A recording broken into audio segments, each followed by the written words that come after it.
जय श्री कृष्णा। कृष्ण जन्माष्टमी का पर्व देश भर में बड़ी ही धूमधाम के साथ भादो मास के कृष्ण पक्ष की अष्टमी तिथि के दिन मनाया जाता है। देश भर के लोग कृष्ण जन्माष्टमी के दिन व्रत रखते हैं। इस दिन भगवान कृष्ण की पूजा पूरे विधि विधान के साथ की जाती है।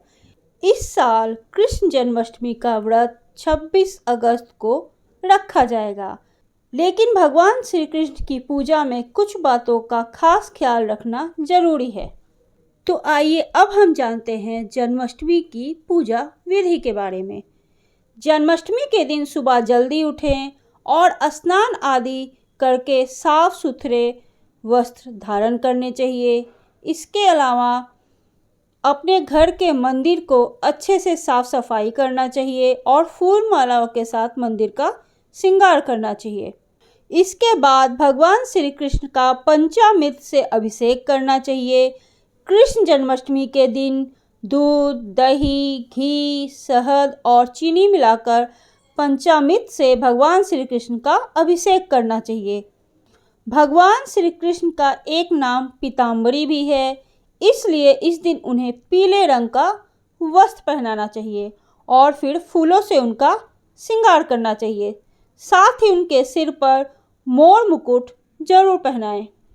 भगवान विष्णु को तुलसी अति प्रिय है, इसलिए कृष्ण जन्माष्टमी के दिन भगवान कृष्ण को भोग लगाते समय उसमें तुलसी के पत्ते जरूर डालना चाहिए।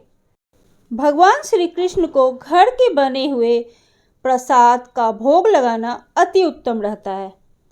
इसके बाद आप भगवान श्री कृष्ण की पूजा करें, भगवान श्री कृष्ण के मंत्रों का जाप करें और साथ ही आप राधा रानी के नाम का भी जाप कर सकते हैं। इसके बाद आप घी का दीपक जलाकर प्रभु की आरती करें और मंत्रों का जाप करें। प्रभु को माखन, मिश्री और फल आदि चीज़ों का भोग लगाना चाहिए और अंत में जीवन में सुख शांति की कामना करनी चाहिए और फिर बाद में लोगों को प्रसाद बांटना चाहिए। श्री कृष्ण जन्माष्टमी के दिन व्रत रखने से संपूर्ण इच्छाओं की पूर्ति होती है। इस दिन विधि पूर्वक यशोदा नंदन की पूजा करने से सुख समृद्धि का आशीर्वाद मिलता है। वहीं जिन दंपतियों की संतान की चाह है और उन्हें संतान नहीं हो रहा है, उन्हें जन्माष्टमी के दिन लड्डू गोपाल की उपासना जरूर करना चाहिए। तो ये थी कृष्ण जन्माष्टमी की पूजा विधि। आइए अब हम कृष्ण जन्माष्टमी की कथा सुनते हैं। द्वापर युग में भोजवंशी राजा उग्रसेन मथुरा में राज करता था। उसके अतताई पुत्र कंस ने उसे गद्दी से उतार दिया था और स्वयं मथुरा का राजा बन बैठा। कंस की एक बहन देवकी थी, जिसका विवाह वासुदेव नामक यदुवंशी सरदार के साथ हुआ था। एक समय कंस अपनी बहन देवकी को उसके ससुराल पहुंचाने जा रहा था। रास्ते में आकाशवाणी हुई, हे कंस, जिस देवकी को तू बड़े ही प्रेम के साथ ले जा रहा है, उसी में तेरा काल छुपा है। इसी के गर्भ से उत्पन्न होने वाला 8वां बालक तेरा वध करेगा। यह सुनकर कंस वासुदेव को मारने के लिए जाते हैं। तब देवकी ने उनसे विनय पूर्वक कहा, मेरे गर्भ से जो संतान होगी उसे मैं तुम्हारे सामने लाकर रख दूंगी। कृपया आप मेरे पति को मत मारिए। कंस ने देवकी की बात मान ली और मथुरा वापस चला आया। उसने वासुदेव और देवकी को कारागृह में डाल दिया। वासुदेव और देवकी के एक एक करके 7 बच्चे हुए और 7 को जन्म लेते ही कंस ने मार डाला। अब 8वां बच्चा होने वाला था। कारागार में उसने बहुत ही कड़ा पहरा लगा दिया।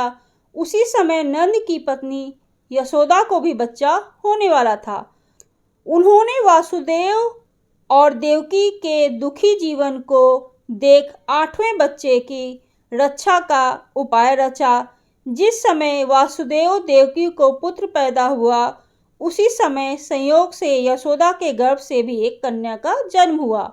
जिस कोठरी में देवकी वासुदेव कैद थे, उसमें अचानक प्रकाश हुआ और उसके सामने शंख, चक्र, गदा, पद्म धारण किए हुए चतुर्भुज भगवान प्रकट हुए। दोनों भगवान के चरणों में गिर पड़े। तब भगवान ने उनसे कहा, अब मैं पुनः नवजात शिशु का रूप धारण कर लेता हूँ। तुम मुझे इसी समय अपने मित्र नंद जी के घर वृंदावन में भेजाओ और उनके यहाँ जो कन्या जन्मी है उसे लाकर कंस के हवाले कर दो।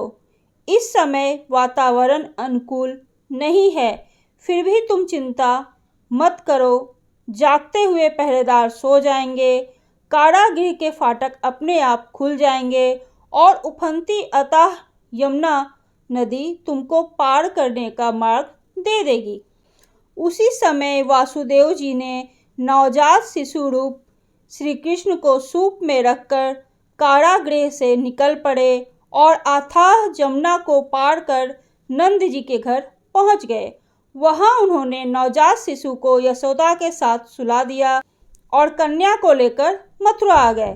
कारागृह के फाटक अपने आप पहले की तरह बंद हो गए। अब कंस को सूचना मिली कि वासुदेव देवकी को 8वां बच्चा पैदा हो चुका है। उसने बंदी गृह में जाकर देवकी के हाथ से नवजात कन्या को छीनकर पृथ्वी पर पटक देना चाहा, परंतु वह कन्या आकाश में उड़ गई और वहां से कहा, अरे मूर्ख, मुझे मारने से क्या होगा? तुझे मारने वाला तो वृंदावन में जा पहुंचा है। वह जल्द ही तुझे तेरे पापों का दंड देगा। वह कन्या कोई और नहीं, स्वयं योग माया थी।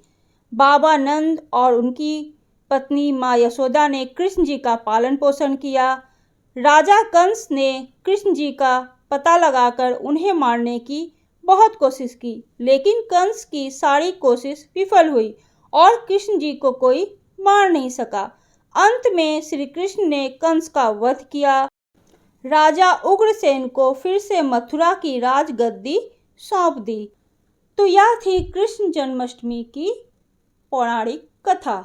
आपको ये कथा कैसी लगी प्लीज़ मुझे कमेंट करके ज़रूर बताइएगा। और ऐसी ही रोचक और धार्मिक कहानियों को सुनने के लिए प्लीज़ आप मेरे चैनल को लाइक कीजिए, सब्सक्राइब कीजिए। जय श्री कृष्ण।